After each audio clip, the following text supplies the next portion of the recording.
Assalamualaikum warahmatullahi wabarakatuh. Mungkin ini adalah pertemuan sakral yang dialami oleh Profesor Dr. Haji Qadirun Yahya MSc, seorang angkatan 1945, ahli sufi, ahli fisika dan metafisika, dan pernah menjabat sebagai Rektor Universitas Pancabudi Medan dengan Presiden RI pertama Insinyur Soekarno. Ia bersama rombongan saat itu diterima di beranda Istana Merdeka sekitar bulan Juli 1965. Bersama dengan Profesor Insinyur Brojonegoro ALM Profesor Dr. Syarif Tayyip, Bapak Suprayogi, Admiral John Lee, para Sucipto Besar, Kapolri, Duta Besar Belanda. Wah, pagi-pagi begini saya sudah dikepung oleh 3 profesor-profesor. Kelakar Insinyur Soekarno membuka dialog. Kemudian Soekarno mempersilahkan rombongan tamunya duduk. Profesor Qadirun Yahya, silakan duduk dekat saya, pinta Soekarno terkesan khusus. Profesor, saya dengar tentang engkau sudah sejak 4 tahun, tapi baru sekarang aku ketemu engkau. Sebenarnya ada sesuatu yang akan aku tanyakan padamu, kata Soekarno dalam bahasa Belanda.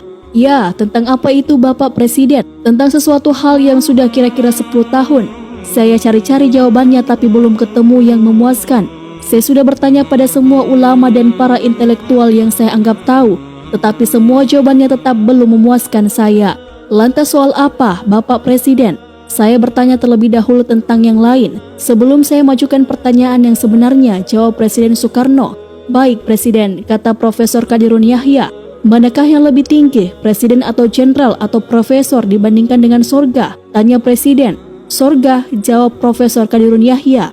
Of course, setuju, balas Presiden terlihat lega. Menyusul Presiden bertanya untuk soal berikutnya, lantas manakah yang lebih banyak dan lebih lama pengorbanannya antara pangkat-pangkat dunia yang tadi dibandingkan dengan pangkat sorga, tanyanya. Untuk Presiden, Jenderal Profesor harus berpuluh-puluh tahun berkorban dan berabdi pada negara, nusa dan bangsa atau pada ilmu pengetahuan. Sedangkan untuk mendapatkan sorga harus berkorban untuk Allah segala-galanya. Berpuluh-puluh tahun terus-menerus, bahkan menurut agama Hindu atau Buddha harus beribu-ribu kali hidup dan berabdi. Baru barangkali dapat masuk nirwana, jawab Profesor Qadirun. Akors, kata Bung Karno, panggilan akrab Presiden. Sekarang baru dapat kutangkap engkau Profesor, lanjut Bung Karno.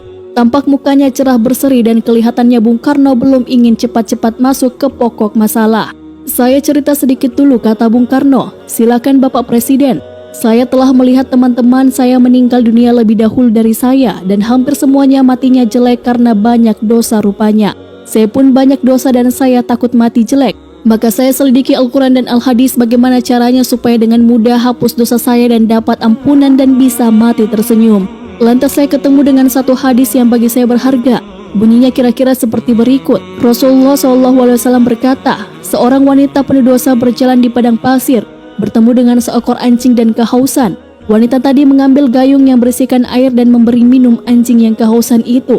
Rasul lewat dan berkata, hai para sahabatku, lihatlah dengan memberi minum anjing itu, hapus dosa wanita itu dunia dan akhirat, ia ahli sorga.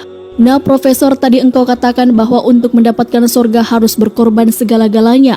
Berpuluh-puluh tahun untuk Allah baru dapat masuk sorga, itu pun barangkali.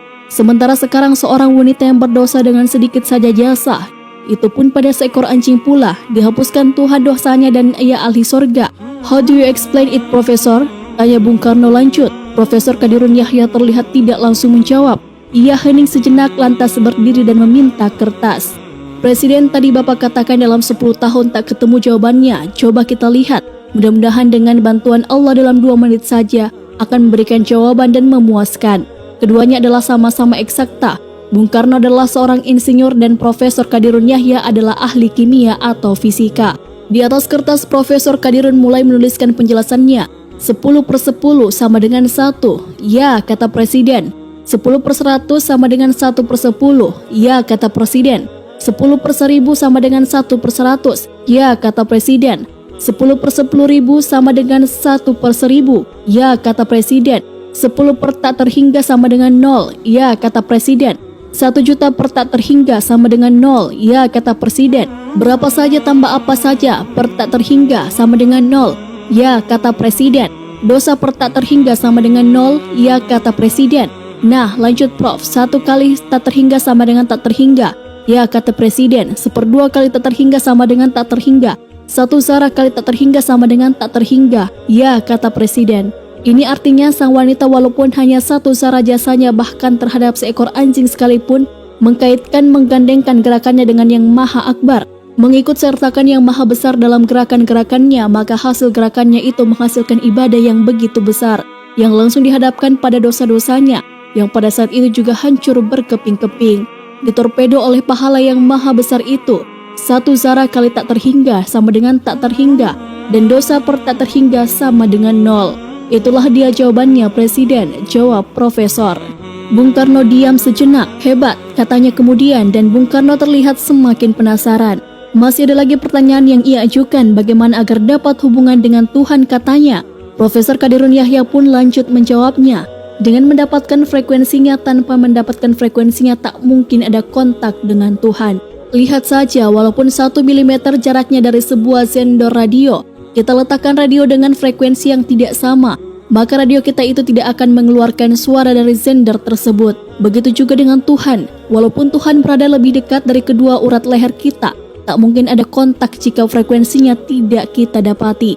Bagaimana agar dapat frekuensinya sementara kita adalah manusia kecil yang serba kekurangan, tanya Presiden kemudian. Melalui isi dada Rasulullah, jawab Profesor. Dalam hadis qudsi berbunyi yang artinya bahwasanya Al-Quran ini satu ujungnya di tangan Allah dan satu lagi di tangan kamu, maka peganglah kuat-kuat akan dia. Abi Syuraihil Khuzai radhiyallahu an. Profesor menyambung, begitu juga dalam Quran surah Al-Hijr ayat 29. Maka setelah aku sempurnakan dia, aku tiupkan ke dalamnya sebagian rohku. Rebahkanlah dirimu bersujud kepadanya. Nur ilahilah yang terbit dari Allah sendiri adalah tali yang nyata antara Allah dengan Rasulullah. Ujung nur ilahi itu ada dalam dada Rasulullah. Ujungnya itulah yang kita hubungi. Maka jelas akan kita dapat frekuensi dari Allah Subhanahu wa Ta'ala, kata Profesor. Profesor melanjutkan, lihat saja sunnatullah, hanya cahaya matahari saja yang satu-satunya sampai pada matahari. Tak ada yang sampai pada matahari melainkan cahayanya sendiri. Juga gas-gas yang saringan-saringan tak akan ada yang sampai matahari. Walaupun elegansi seperti xenon, krypton, argon, helium, hidrogen dan lain-lain semuanya vakum. Yang sampai pada matahari hanya cahayanya, karena ia terbit darinya dan tak bercerai siang dan malam dengannya. Kalaulah matahari umurnya 1 juta tahun, maka cahayanya pun akan berumur 1 juta tahun pula. Kalaulah matahari hilang, maka cahayanya pun akan hilang. Matahari hanya dapat dilihat melalui cahayanya, tanpa cahaya matahari pun tak dapat dilihat. Namun cahaya matahari bukanlah matahari. Cahaya matahari adalah getaran transversal dan longitudinal dari matahari sendiri atau Huygens, jelas Profesor. Profesor menyimpulkan, dan Rasulullah adalah satu-satunya manusia akhir zaman yang mendapat nur ilahi dalam dadanya. Mutlak jika hendak mendapatkan frekuensi Allah, ujung dari nur itu yang berada dalam dada Rasulullah harus dihubungi. Bagaimana cara menghubungkannya sementara Rasulullah sudah wafat sekian lama, tanya Presiden. Profesor menjawab, memperbanyak sholawat atas Nabi tentu akan mendapatkan frekuensi beliau yang otomatis mendapat frekuensi Allah Subhanahu wa Ta'ala. Tidak kukabulkan doa seseorang tanpa salawat atas Rasulku, doanya tergantung di awang-awang. Hadis riwayat Abu Daud An-Nasai. Jika diterjemahkan secara akademis mungkin kurang lebih, tidakkah engkau mendapat frekuensiku tanpa lebih dahulu mendapat frekuensi Rasulku? Sontak Presiden berdiri. You are wonderful, teriaknya. Sejurus kemudian dengan merangkul kedua tangan Profesor, Presiden pun bermohon, Profesor doakan saya supaya dapat mati dengan tersenyum di belakang hari nanti. Semoga dialog sufi ini mengajarkan kita tentang intisari Islam sebenarnya. Wallahu a'lam bishawab.